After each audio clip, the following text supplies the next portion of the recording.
Baqlajon sezoni boshlandi. Iftorlik uchun juda ham mazali bo'lgan baqlajonli gazak tayyorlaymiz. Buning uchun bizga ikkita baqlajon kerak bo'ladi. Baqlajonlarni dumaloq parak qilib to'g'rab chiqamiz. Ustidan tuz sepib, ko'mar darajada suv quyamiz va yarim soatga olib qo'yamiz. Endi alohida idishimizga un va ikkita tuxum solib, ozgina tuxumga tuz qo'shib yuboramiz. Yarim soatdan so'ng baqlajonlarni quritib olib, avval unga, so'ngra esa tuxumga belab olamiz. Endi baqlajonlarimizni qizib turgan yog'da ikkita tarafini qizartirib pishirib olamiz. Qolgan baqlajonlarni ham shu tarzda hammasini pishirib olamiz.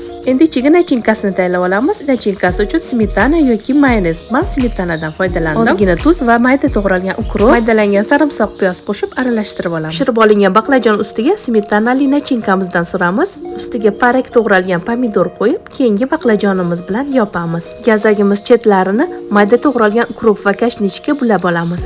Bir zumda tayyor bo'ladigan mazali, juda mazali desam ham bo'ladi, baqlajonli gazagimiz tayyor bo'ldi. Siz ham albatta tayyorlab ko'ring.